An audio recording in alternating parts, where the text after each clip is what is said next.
we find many people act differently and they are doing this sometimes may create problems to the person herself as well as to the others and the society. Therefore, in order to revisit some of the important teachings as it is applicable in the today's context, I found 4 Pali terms, Pali terminology to illustrate the English term restraint. Restraint in Pali is samvarati. Samvarati, restrain yourself. What do you restrain? Then we see how we restrain ourselves. Another similar term is security. Now, just a few moments ago, we gave a promise to ourselves and we were obliged to prevent doing 5 wrong things, bad things. So that is security. Security means to train, to learn, to observe, or to practice. Then there is another Pali term which is same connotation, Dhammayati. Dhammayati means again you train. In some sutras, Buddha use this is applicable to the reason for other animals also. I just come across this sutra. Elephant brain uses the methods of taming an elephant. So similarly, Dhammayati also applicable to people. And there's another term, Rakhati. Rakhati means the protect. Protect what? Protect, again, the Lord, the center, from to be observant or to be vigilant. So, one other term I found is again relevant. It is protect, go away.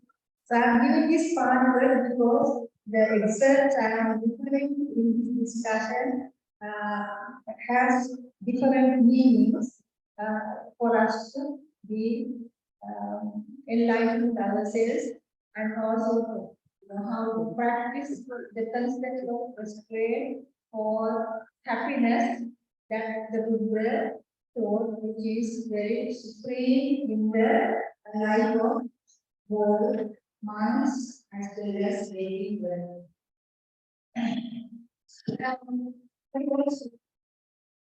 I also refer to the English dictionary and the thesaurus. Rogers thesaurus gives meaning to restraint or protect or pray as like this. I was trying to cover of words. Self-control. Then moderate upbringing. Then keep within reason. Judicious, being judicious and being gentle. So these are used in different contexts. Let's first look at in the early Buddhist teachings. We find Vinaya rules. Monastic discipline, monastic life is elaborated in Kullavaga Pali, Parivara Pali, and Buddhist text gives numerical way the number of rules to be obeyed by the ordained monks and nuns. As we all know, for the bhikkhunis, there are 302 rules. For the monks, main monks, there are 200 rules. But for lay people, there are no such rules or disciplinary formula or discussion about being how to restrain the faculties. So when if I illustrate the strict meaning of restraint, that is, the Buddha as he mentioned, Buddha mentions, the Buddha is a local, and local interacts with the external environment with the five faculties. We know Chaku, like we know that from with our eyes we see objects, and then objects comes into our portrait. I think I don't know which way, but that how the faculties work. It means we have to think about where these ideas generate. Where these ideas generate in the person through the five faculties. Then we here this is explained in the Abhidhamma discourses. I borrow a few things from the Abhidhamma discourses. Don't keep my two close. Abhidhamma discourses. Yeah, the person captures the objects in the outside environment through our faculties. Chaku, eye, so the ear, the nose, taste, with tongue, and through the body is contact. And restraint meaning, restraint in the strict sense here is that a person has to keep vigilant, keep observing, keep surveying what we see is translated into action. So first we can just cite the process mentioned in the Madhukindika Sutta. When your eye gets a contact from outside, it comes back and makes formations. Then the formations expresses in terms of feeling, perceptions, and mental concomitants, and the like. So then the inner process taking place within our mental faculty through mental concomitants becomes active, and we start responding. These responses are in two ways. One is through our words, and through our action. So according to this explanation, this Madhukindika Sutta explanation, I can mention that the restraint is to take place in the mind, our mental process. I cannot do anything until it processes data and information by way of we generate feelings, perceptions, and things like that. So samvarati, the Pali word, refers to the mental taming of what we gather from outside contact with our faculties. So I wanted to make this explanation a little easier, because nothing because it is difficult. There it says that Chakuncha, Paticca, Luke, Padati, Chaku Vinyana. So the Vinyana is the consciousness. So through our consciousness, we generate this creates feelings. So through feelings, we start acting in different ways. Maybe good action, bad action, neither good nor bad, like that. We keep doing these things, but it is happening without our knowledge. It is automatic. Unless we really pay attention to this process, only we will be able to make quality, gauge the quality, or gauge the action, whether it is going to be create good feelings or bad feelings. Therefore, restraint how the process of contact with the external environment by our five faculties is the key thing. I think as peers will focus more on meditation, that is one way to keep track of our mental contents and avoid bad and doing good things. So I thought that it is prudent at this stage to refer to Dhammapada. We all know Dhammapada, and I selected three sections where to illustrate this process in a simpler manner. I will just cite some of that. As we all know, Dhammapada, the first stanza verse is Mano Bhavama, and by that we know what is being happening around your faculties. Unless your mind is kept with good feelings, your action will be harmful. Mano Siddha Manasache Pavute. Then your feelings and action, if you are unable to control, if you are unable to maintain restraint, that means if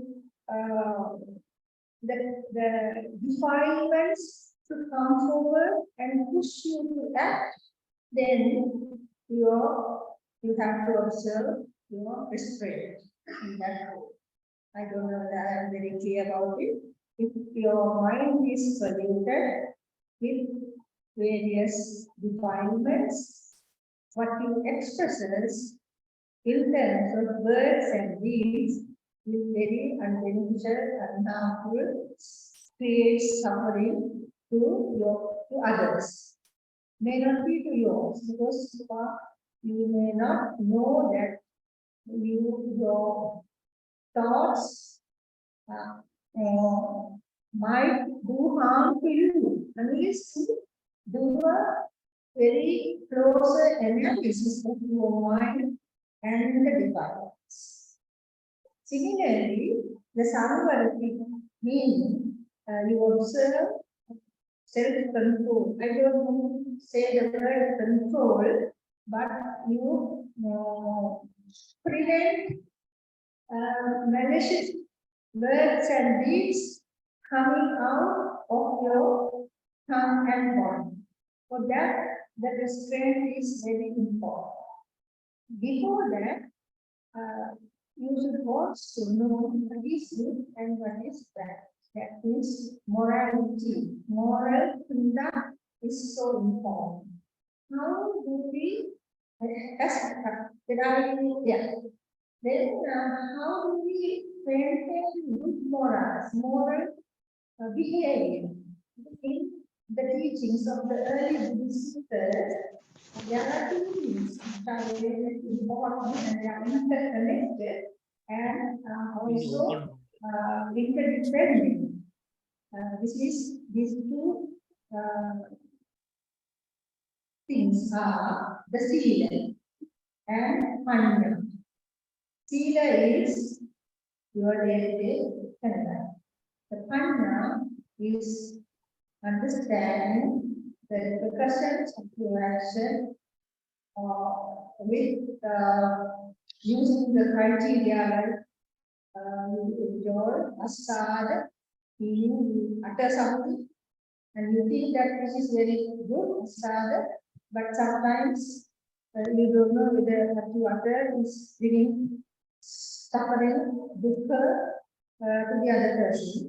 Then that is never do repercussions. Maybe there is bad repercussions, then you give up. You don't do those things. So that is one way of sticking to restraint behavior, restraint conduct. Again, if we go back to this Dhammapada, say afterwards, which is applicable in this example.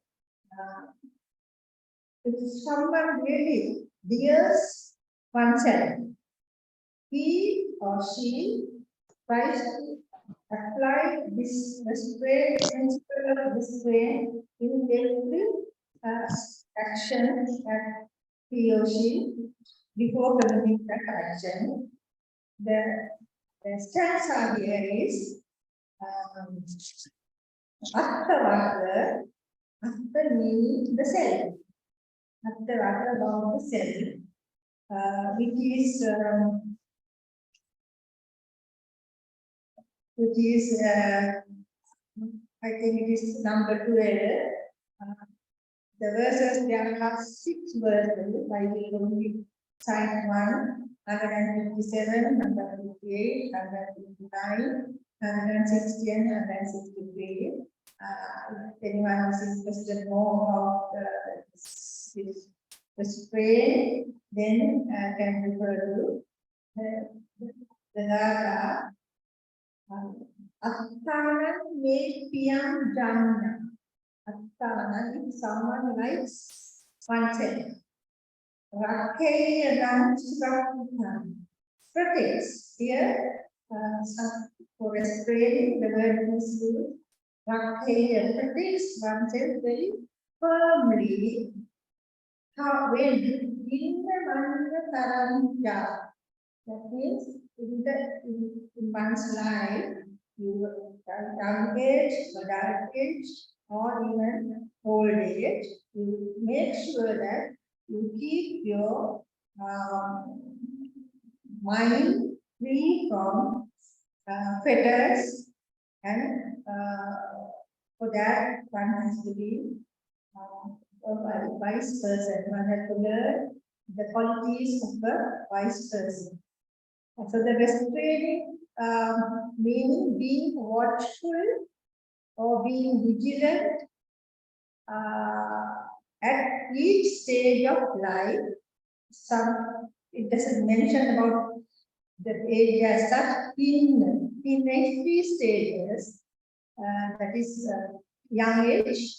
Now we find in our societies, we find young people, they may not be very much aware of how the faculties work, and they may be uttering many things and doing many things which will not be beneficial to the society or to the others. So this stanza, I thought, is very much applicable in today's context, especially for the younger generation. Maybe for the middle age as well as not so much of the old age.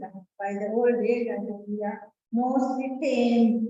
Our faculties do not agitate to force us to do a lot of things. But maybe Dhamma, if one is getting attached to Dhamma, that will be, I think, do much good for the people in the especially old age.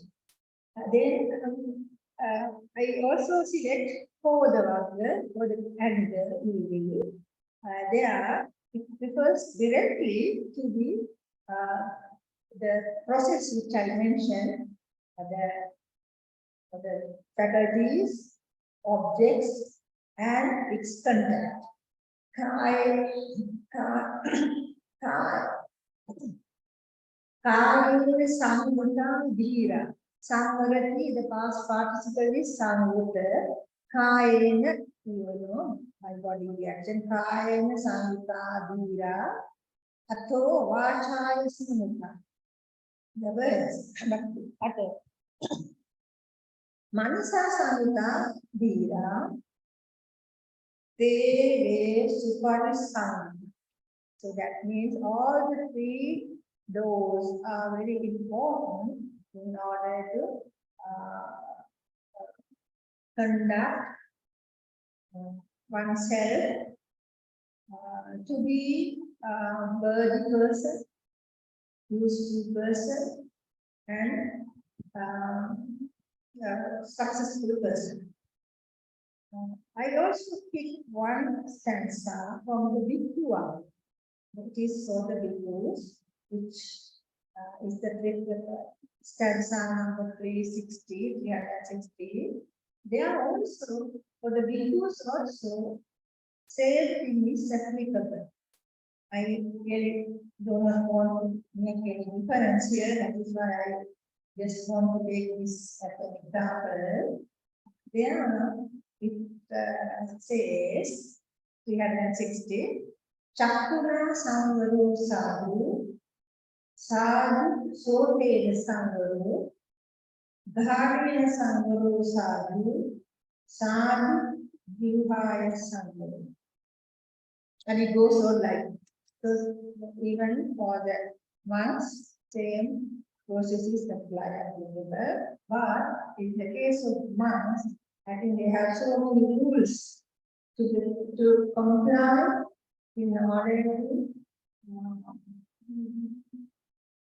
maintain their status in the society as well as on the path leading to higher achievements like Sotapanna, Sakkadagami, Arahant, and so forth.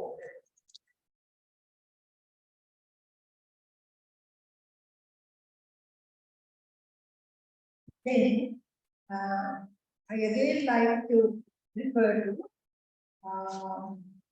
one stanza from the Chittavagga. So I mentioned stanza 1 and 2 of Ramatavagga.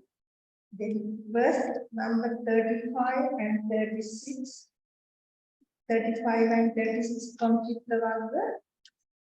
There are the stanza is Dunnigahasta Lahamo Yakta Kama Vipasimo Chittan Vaketa Nidhavi Chittan Dutta Sukara. The words, as I mentioned earlier, Gope to protect, guard. Chittan Dutta, the protected mind, brings you happiness. Dunnigahasta Lahamo, the mind travels and falls at any place with no distinction. In society, I think we are through caring or through ill will or through anger, the mind goes, travels various places without any restriction. So, yakta kama nipamino. The kama is the desire. Desire is what you like. So the mind goes and goes wherever it likes. Yeah, it finds comfortable, it finds enjoyable, and so forth. So if a person can control, I think I would like to use that word, guard, control, chitta, buddhi, sukha. If a person can guard from what? Guard from the various pleasures, defilements. Even lust is a defilement, anger is a defilement, pride is a defilement. There are 16 defilements mentioned in one of the scriptures.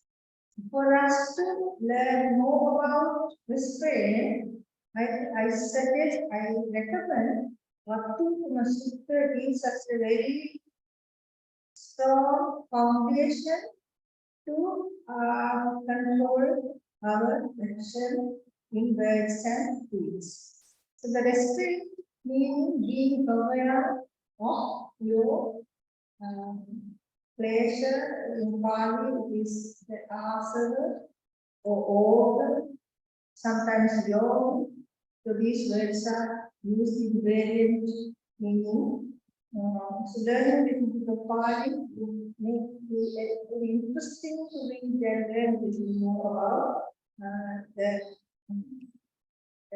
control of the violence. So in I think I have just skipped some of the important discussions.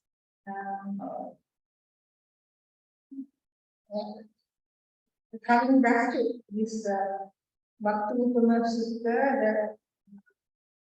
the clash, the lower, creation, moha are root defilements.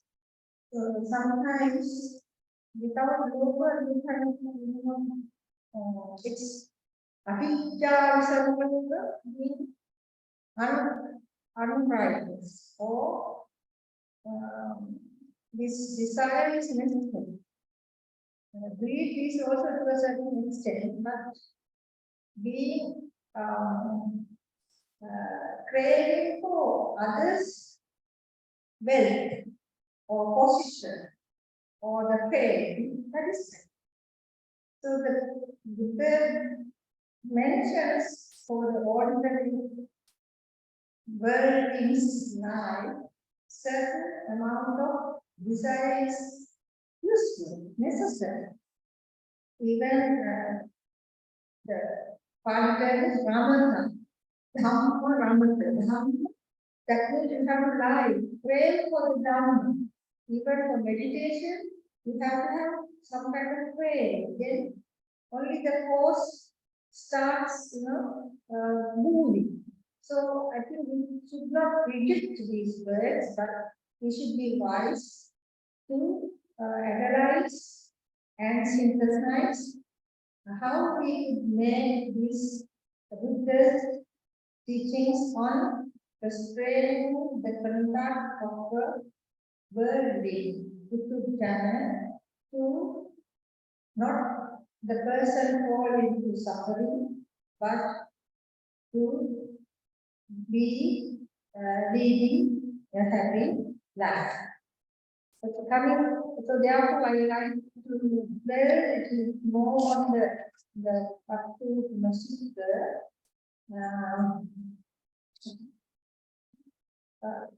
I don't know whether I should mention Pali words, but I will read this out as made some notes.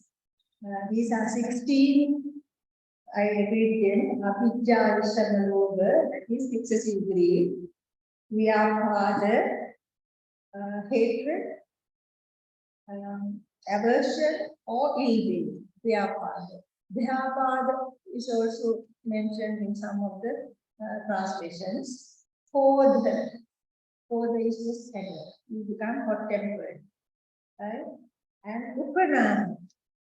Upanana is sometimes you are resentful and also you want to retaliate. Resentful and retaliate. The other one is Makha. Makha is denigration. You downgrade other person that I am superior, but the other person is not superior. I think it happens, we see quite a bit in our society, this kind of things happening. Then Palasa, malicious, act malicious. Ishta, you all know it is Ishta or jealousy and envy. That other one is Maya. Maya is avarice, I think, hypocrisy, Sarthaya, cunning, deceit. Thamba is, I think we see quite a lot. Thamba is very arrogant, not bending, not listening, is not sociable. Okay. Saranga again, primarily you do, you act in competition with the other person. And mana, we all know it's pride, or the Heenamana, Sadhusimana, Sejamana, like that is described in our literature quite well. Atimana, that's the in the higher end of mana, and mother. Mother meaning negligence of your faculties, mother. And pamada. Pamada is, I think pamada I would like to mention here, ignorance. You are not ready to listen to Dhamma. In Dhamma we have Sutta, Datha, Vachasa, Parichitta, Manasa, Anupekika, Ditthi, Supatividya, that is the process. So, if one really wants to prevent these defilements from one's mental faculties, mind, then one has to be very vigilant to learn, read, remember, practice sutta, meaning that listen to, datha, to contemplate. Once you listen, you just don't stop there and go one step further. Then vachasa, parikita, again, sometimes you have things to memorize or remember. It will be useful. Then it stays in the vijnana, subconscious mind. When you have things in the subconscious mind, good things, it really brings you super position. So you become important person to others. Then Sutta, Datta, Vachasa, Parasita, and when you memorize, when you are conversant of something, your mind always catches that. It stays somewhere in your faculties. So mental faculty is the most superior faculty in those organs, which has the power to travel not from this birth into other future births as well. So here I think that process is to be remembered very often. Then how to cleanse from, how to clean your mind, cleanse of these defilements. Again, two-step process is there mentioned in the Rabbinical Sutta. Now we have to all know that even me, I am sometimes pride or proud. Sometimes I have conceit. Sometimes I get hot temper. So if I am aware, then this is being aware itself is sufficient for that defilement to vanish, subside, erase, efface. So it's here. Viditva pahin. Viditva meaning jhana. If you know that this kind of weakness in my, I can't remember, I didn't know. If you know the 16 defilement, and if you find that one defilement is there in you, then knowing that I am a hot-tempered person.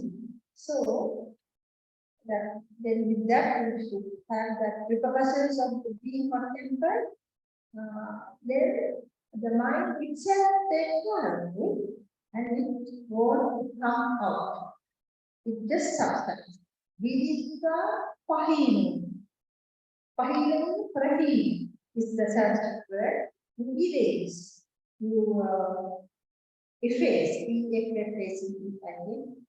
So this is very easy, no? So you only have to remember, learn, analyze it plus and minus, and then the mind takes it over and acts accordingly.